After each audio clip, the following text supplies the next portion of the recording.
Baik, assalamualaikum warahmatullahi wabarakatuh. Di sini kami dari kelompok 7 ingin menjelaskan mengenai desain penelitian efektivitas hukum. Baik, yang pertama, pengertian desain penelitian hukum. Desain penelitian disebut juga rencana penelitian. Rencana merupakan suatu kehendak atau keputusan yang dilakukan oleh seseorang.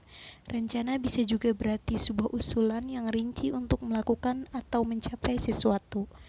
Adapun penelitian ialah pengamatan secara sistematis dan kajian atas bahan dan sumber sesuatu untuk membangun fakta dan kesimpulan. Jadi, yang dimaksud dengan rencana penelitian ialah sebuah keputusan untuk mengamati atau mengkaji suatu bahan atau sumber secara sistematis. Hukum merupakan asas-asas kebenaran dan keadilan yang bersifat kodrati dan berlaku universal. Di sini ada beberapa definisi hukum. Yang pertama, menurut Thomas Hobbes merumuskan bahwa hukum ialah kebebasan untuk melakukan sesuatu. Yang kedua, menurut Roscoe merumuskan bahwa hukum ialah alat untuk mengubah memperbaiki keadaan masyarakat. Yang terakhir, menurut Lan van Kant merumuskan bahwa hukum merupakan keseluruhan peraturan yang bersifat memaksa untuk melindungi kepentingan masyarakat.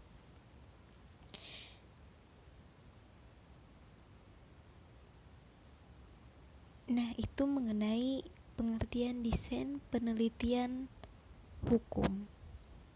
Selanjutnya, dari definisi-definisi di atas dapat disimpulkan bahwa hukum itu selalu ada hubungannya dengan manusia, dalam arti ada hukum karena ada manusia yang hidup bermasyarakat, dan sebaliknya ada manusia yang hidup bermasyarakat pasti ada hukum.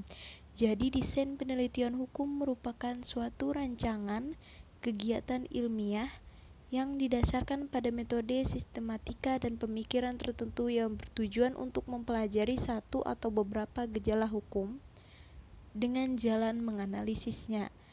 Selain itu, maka juga diadakan pemeriksaan yang mendalam terhadap fakta hukum tersebut untuk kemudian mengusahakan suatu pemecahan terhadap permasalahan-permasalahan dalam gejala yang bersangkutan. Selanjutnya, mengenai pengertian efektivitas hukum. Efektivitas hukum ialah kesesuaian antara apa yang diatur dalam hukum pelaksanaannya, bisa juga karena kepatuhan masyarakat kepada hukum, karena adanya unsur memaksa dari hukum.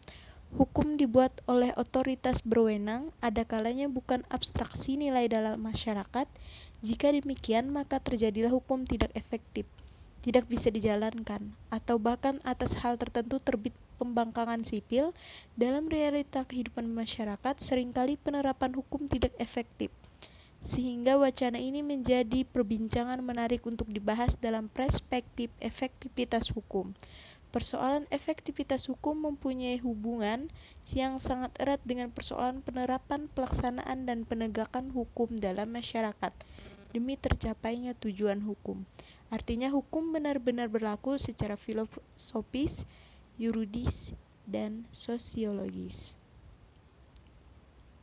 Selanjutnya, Suerjono Suekanto mengumumkan bahwa efektivitas hukum berkaitan erat dengan faktor-faktor yang pertama, usaha menanamkan hukum di dalam masyarakat, yaitu penggunaan tenaga manusia, alat-alat, organisasi, mengakui dan mentaati hukum. Yang kedua, reaksi masyarakat yang didasarkan pada sistem nilai-nilai yang artinya masyarakat mungkin menolak atau menentang hukum karena takut pada petugas atau polisi, menaati suatu hukum hanya karena takut terhadap sesama teman, menaati hukum karena cocok dengan nilai-nilai yang dianutnya. Yang ketiga, jangka waktu penanaman hukum, yaitu panjang atau pendek. Jangka waktu di mana usaha-usaha menanamkan itu dilakukan dan diharapkan memberikan hasil. Nah, ada menurut Muhammad Ali, kesadaran hukum, ketaatan hukum, dan efektivitas perundang-undangan adalah 3 unsur yang saling berhubungan.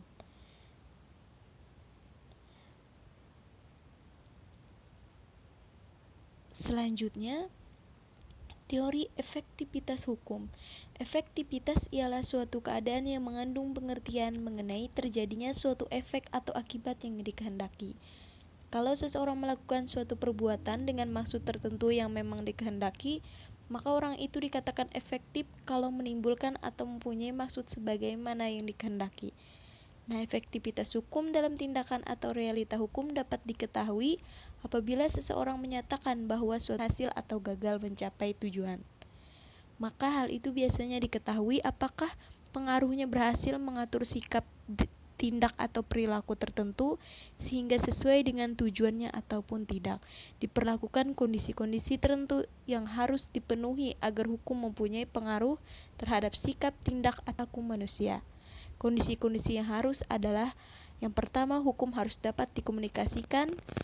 Komunikasi hukum lebih banyak tertuju pada sikap oleh karena sikap merupakan suatu kesiapan mental sehingga seseorang mempunyai kecenderungan untuk memberikan pandangan yang baik atau buruk. Selanjutnya, dari definisi tadi dapat ditarik kesimpulan bahwa suatu hal dapat dikatakan efektif apabila hal tersebut sesuai dengan yang dikehendaki. Artinya, pencapaian hal yang dimaksud merupakan pencapaian tujuan dilakukannya tindakan-tindakan untuk mencapai hal tersebut. Efektivitas dapat diartikan sebagai suatu proses pencapaian suatu tujuan yang telah ditetapkan sebelumnya. Suatu usaha atau kegiatan dapat dikatakan efektif apabila usaha atau kegiatan tersebut telah mencapai tujuannya. Nah, itu mengenai keefektivitasan hukum yang telah saya jelaskan dari pertama. Selanjutnya,